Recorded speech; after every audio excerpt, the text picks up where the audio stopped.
Olá a todos e bem-vindos de volta ao Strategic Labs, o canal onde analisamos profundamente as ideias, narrativas e estratégias por trás dos documentos. Hoje, vamos mergulhar no material que temos sobre a mesa. Antes de começarmos, por favor, deixe um like, compartilhe o episódio, inscreva-se no canal e lembre-se de conferir a descrição para os links de acesso ao material original. É um prazer estar aqui de novo para mais essa análise. E olha, o material de hoje é denso, viu? Denso e fascinante, né?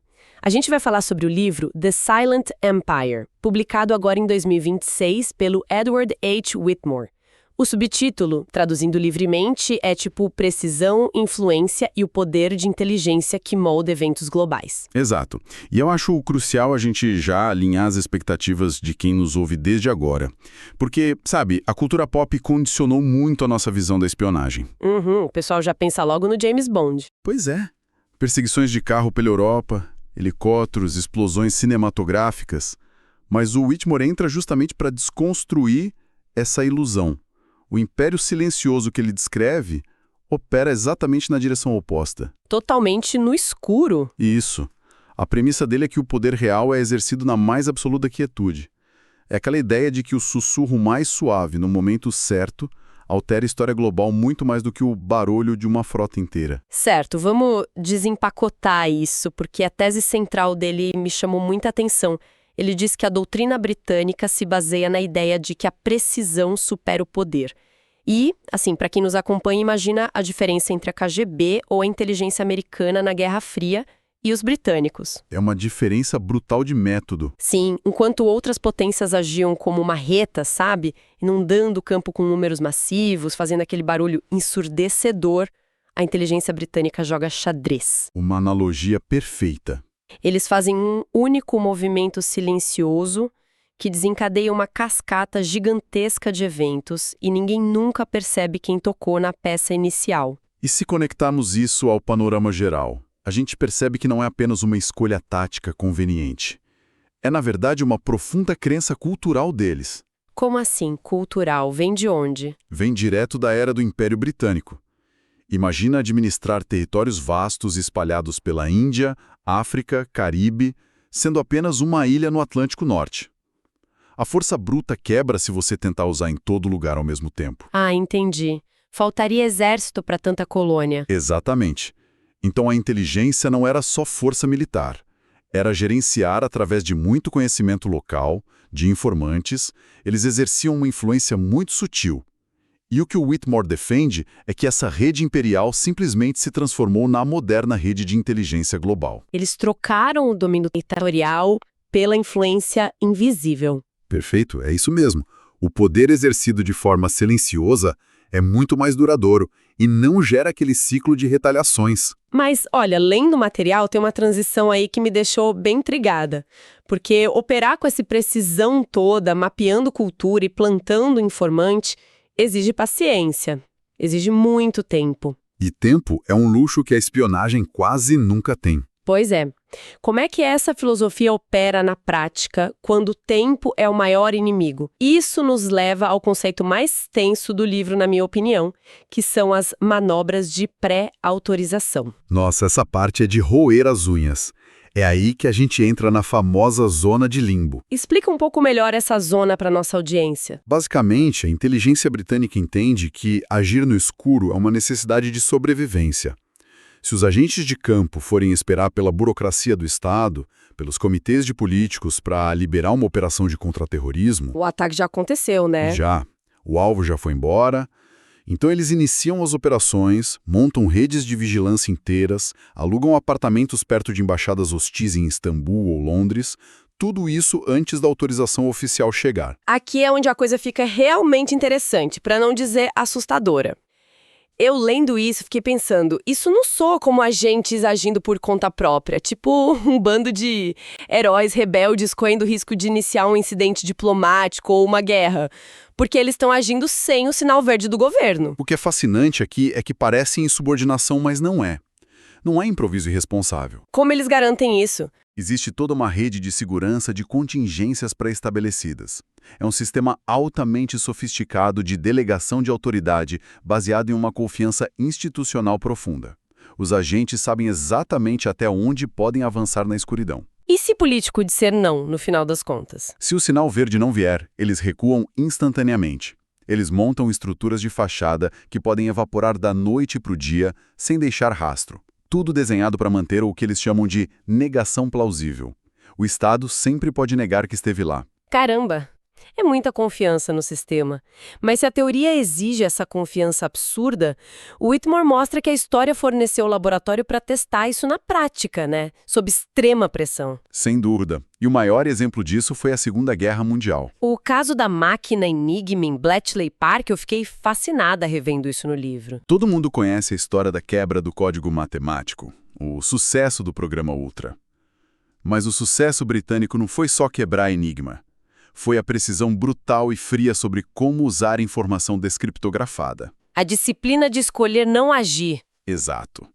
Eles sabiam onde os submarinos nazistas iam atacar.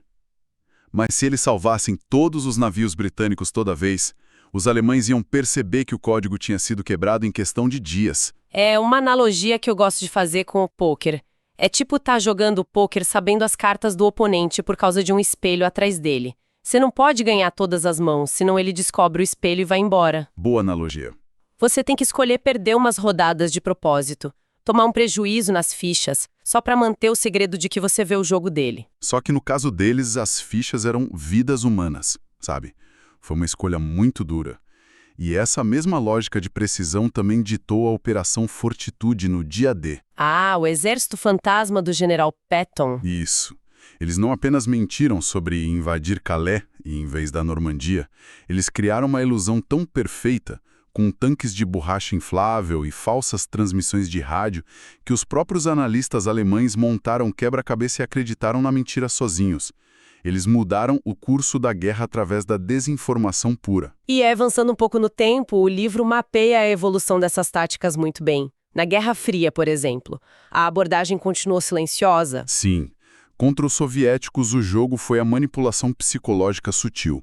Em vez de confronto direto, plantar paranoia para que a KGB implodisse por dentro caçando traidores fantasmas. E nas Malvinas? Achei incrível a parte sobre a inteligência de sinais, a SIGINT. Foi cirúrgico. Eles estavam muito longe de casa, com limitações logísticas imensas. Então eles passaram a interceptar dados básicos, tipo os pedidos de combustível da Força Aérea Argentina. Pera, só de saber o combustível, eles sabiam o raio de alcance dos aviões inimigos, certo? Exatamente isso. E aí eles posicionavam os próprios navios ingleses só alguns quilômetros além desse limite. Os aviões argentinos chegavam, ficavam sem combustível e tinham que voltar sem atacar. Sem dar um único tiro, a inteligência redesenhou o campo de batalha. Nossa, é muito engenhoso.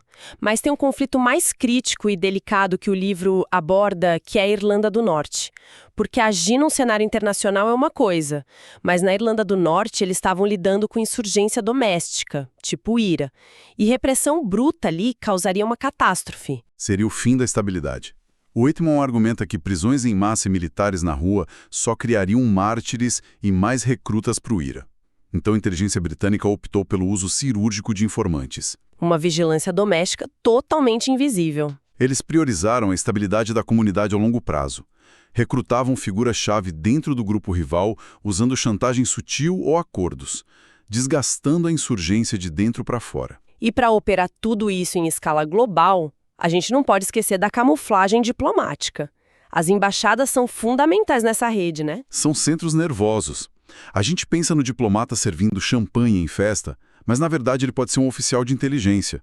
É o conceito do diplomata espião. Ele está ali fechando acordo comercial de dia e mapeando a oposição política à noite. Cultivando relacionamentos que vão ser úteis daqui a 10 anos.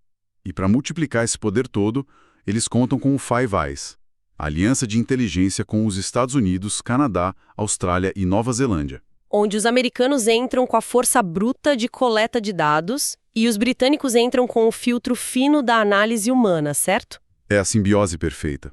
E hoje, essa análise está focadíssima na inteligência econômica. Controlar e prever fluxo de capital e de tecnologia de ponta é a nova linha de frente. E é aí que o material dá um salto temporal fascinante. Porque a gente tem falado de encontros em cafés escuros, mensagens em código Morse na guerra. Mas como esse império silencioso sobrevive na era atual? Hoje, todo mundo deixa rastro digital no ciberespaço. Essa é a grande transição nos capítulos finais do Whitmore. A inteligência britânica não rejeitou a revolução digital, ela se adaptou. Eles fundiram aquela tradição secular de inteligência humana, a Humint, com a inteligência artificial e a análise massiva de dados. Quer dizer, a IA agora faz o trabalho sujo de varrer o terreno. Exatamente. A IA processa terabytes de dados globais, passagens de avião, transferências financeiras bizarras para prever ameaças assíncronas, tipo prever terrorismo ou espionagem econômica antes mesmo que o evento aconteça. Então, o que tudo isso significa no final das contas? Lendo isso, eu fiquei muito pensativa. A dependência excessiva na IA não ameaça matar justamente a intuição humana, que, segundo o próprio livro, é a alma dessa precisão toda? É uma preocupação válida, mas o Whitmore argumenta fortemente que a tecnologia é tratada apenas como multiplicadora de força. Ah, então a palavra final ainda é do ser humano. Sim, o julgamento humano e a ética continuam sendo o filtro final. A IA levanta a bandeira vermelha, mas é a experiência do oficial sênior que decide agir ou, lembrando de Bletchley Park, decide a importância de não agir. A máquina não entende as nuances da negação plausível. Faz muito sentido. Mas olha, isso me deixa com uma reflexão provocativa final que vai além do texto, para quem nos escuta ponderar. Se a gente assumir que a verdadeira inteligência do sucesso é aquela que altera a realidade sem ser percebida, será que as futuras operações de influência nem vão usar espiões físicos ou armas cibernéticas explosivas? Será que a gente não está caminhando para uma realidade onde os algoritmos já estão tão perfeitamente integrados ao nosso dia a dia que as nossas próprias decisões de consumo e até políticas já estão sendo orquestradas por esse império silencioso sem que a gente sequer desconfie?